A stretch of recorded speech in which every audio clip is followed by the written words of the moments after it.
Good morning. This is Liberation Blog number 5, and it's about Black Lives Matter and the income inequality video TED Talk. First, I would like to talk about Black Lives Matter. Now, I read up on them, and they have a website, and it's not up yet, but I am excited to see that be up and running. I think it's going to be up and running within the next day or two. I know they started around the time that in Florida there was a guy named George Zimmerman.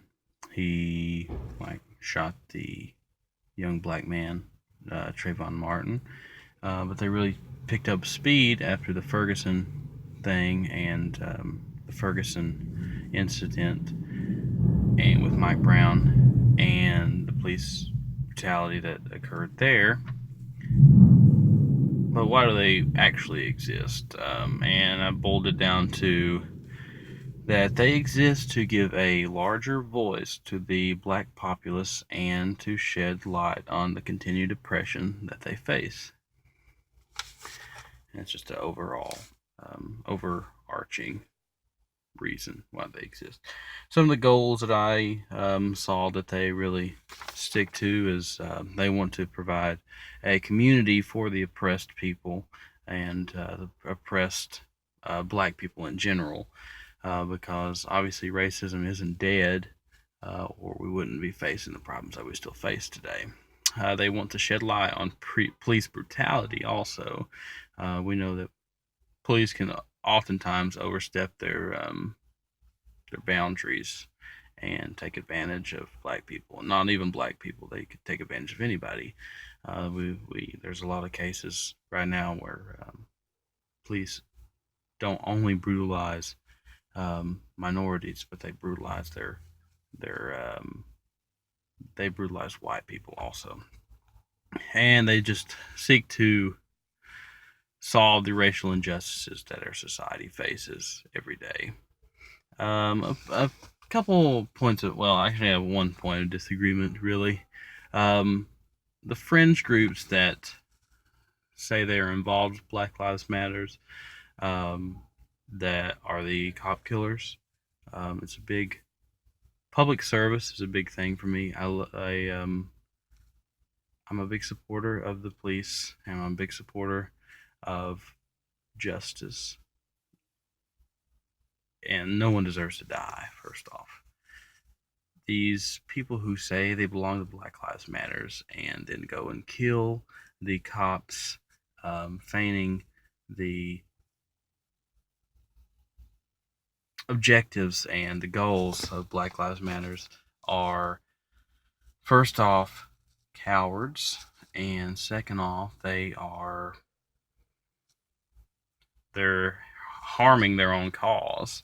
Um, it's just not good for the reputation of Black Lives Matters.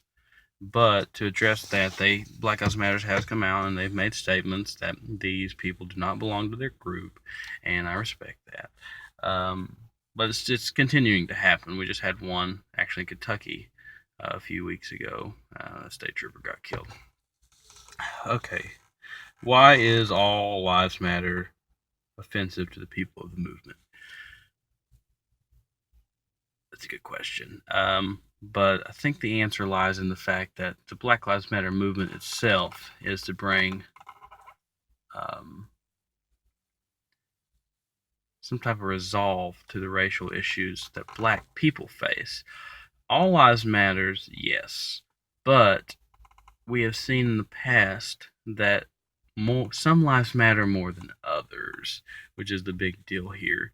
And black people just want to say that their lives matter too, and that is the truth. And the movement has just championed for that cause. And then the social inequality video. A couple points of the video. One big point is that the U.S. was on the bad side of that scale, those correlation scales, almost every time, and that is sad.